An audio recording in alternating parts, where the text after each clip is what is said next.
हम एक सेंटेंस को फिर लेके वोकैब की सारी सिनोनिम्स और एंटोनिम्स को जैसे टारगेट करते हैं। तो आज का वर्ड मैंने कोका कोला कंपनी से बेसिकली उठाया है, क्योंकि इसकी कंट्रोवर्सी चल रही है। पिछले 48 घंटों में कोका कोला कंपनी को $4 बिलियन का लॉस हो गया, और इस लॉस को देखते हुए एक वर्ड यहाँ ज़्यादा फ्लैश कर रहा था। उस वर्ड को आज हम बेस वर्ड बनाएंगे और उस वर्ड से उसके कुछ सिनोनिम्स और एंटोनिम्स सीखेंगे, जो कि हमारी सीरीज़ का मेन पर्पज है।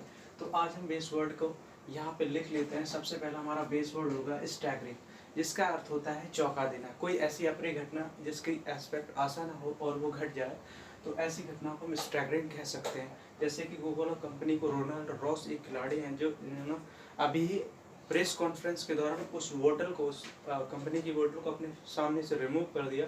देन बहुत सारे ऑडियंस और जो सीधे कस्टमर उससे जुड़े हुए थे, तो उन कस्टमरों को एक झटका लगा, यानी कि कंपनी को बहुत सारा लॉस हो गया। पिछले 48 घंटों में $4 बिलियन का लॉस हो गया। तो हमें बेसिकली इस चीज़ से कुछ वर्ड फाइंड आउट करना है। जो स्टैगरिंग वर्ड फ्लैश कर रहा था, उससे हमें कुछ बेस वर्ड लेके उसके अपोजिट और नेगेटिव पॉजिटिव वर्डों को यहाँ पे लेना है। तो सबसे पहले हम इसके कुछ एंटोनिम्स और सिनोनिम्स देखेंगे। सबसे पहले देखेंगे साइनो, जिनमें से सबसे पहले आएगा non, pulse.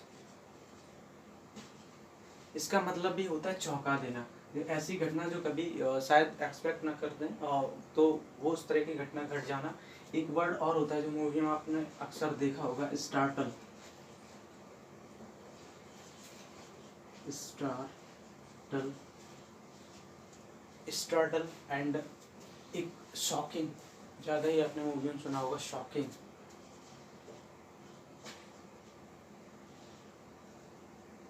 Shocking and astonish, अगला वर्ड है एस्टोनिश।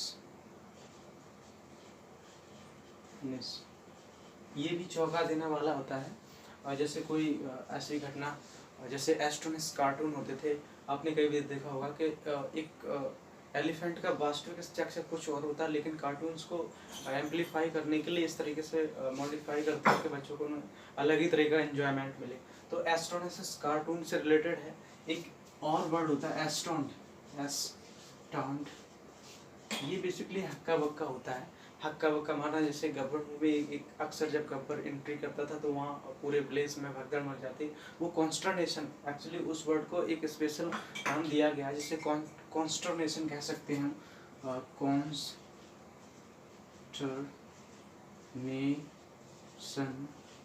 ये चौंकाने वाला ही है। जिस तरह से गब्बर का सेम क्रिएट होता था, उसमें गब्बर जब उस प्लेस में एंट्री करता था तो वहाँ कॉन्स्टर्नेशन हो जाता था। जो नए लोग होते थे, नए नेबर्स होते थे, उनको लगता है अरे यहाँ क्या होने वाला है। अचानक लोग भागने लगते थे, इधर उधर सामान छोड़ के भागे। तो दैट वर्ड से स्पेशल उस जगह के लिए यूज़ किया था, कॉन्स्टर्नेशन उस जगह यूज़ हुआ था। तो आप इसके कुछ सैनो देख लिए, अब हम इसके कुछ एंटो देख लेते हैं। इसका इसमें एक वर्ड मुझे और रिकॉल हो रहा है जिसे हम अमेजिंग कह सकते हैं। अमेजिंग, ये वर्ड भी बेसिकली चौंकाने वाला ही होता है। स्टार्स के कई बार आपने देखा लिटिल चैम्प्स में और इंडियन आइडल के मंच पे अमेजिंग घटनाएं होती रहती हैं। जैसे कई बार लड़का इतनी छोटा होता है या डांसर इतना छोटा होता है, लेकिन वो अपने द्वारा करने वाले एरियल डांस, कृत डांस बहुत सारे अच्छे तरीके से करते हैं, तो वहाँ अमेजिंग होता है। एक वर्ड और यहाँ मेंशन कर सकते हैं, सरप्राइज। सरप्राइज, ये सरप्राइज टोटल वर्ड, हमने इसके सैनों के कई वर्ड देख रहे। सरप्राइज तो अक्सर देखा हो मूवियों में, एक नायिका को गिफ्ट देता है या फिर कोई भी और चीज़ें जो एकदम से क्षण में, एक छोटे क्षण में घटनाएं घटती हैं, सरप्राइज के रूप में उसमें हम देख सकते हैं। जैसे किसी को गिफ्ट देना हो, किसी को कुछ और चीज़ हैंड ओवर करनी हो, तो दैट इज सरप्राइज। अब इसके हम एंटोनिम्स कुछ देख लेते हैं। एक हो गया इसका एंटीसिपेट, एंटीसिपेट, एक्सपेक्ट। ये दो हमें तो आशा थी इसकी, इस चीज़ को ऐसे हो नहीं था, एंटीसिपेट ये होना नहीं था। अब दूसरा और देख लेते हैं, इसमें हम और लिख सकते हैं एक्सपेक्ट, एक प्रिडिक्ट। प्रिडिक्ट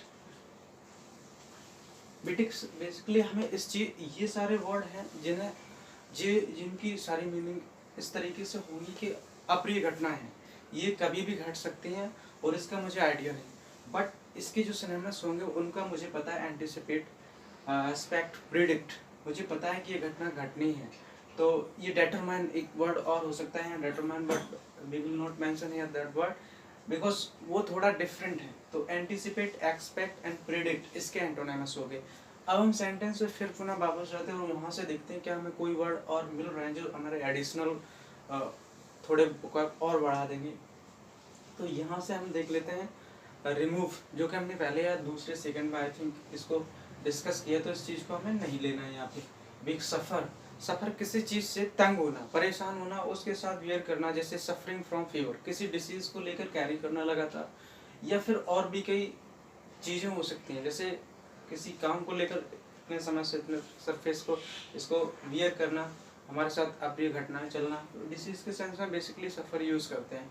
तो आज हमने टोटल यहाँ पर 8 से 10 वर्ड सीखे होंगे, अगर यकीन है तो हम इसको काउंट करके देख लेते हैं एक बार। 1 2 3 4 5 6 7 8 9 10 11 एंड 12, टोटल हमने यहाँ से 12 वर्ड सीखे। पिछले सेशन में मैंने 10 प्लस वर्ड ही सीखे हैं।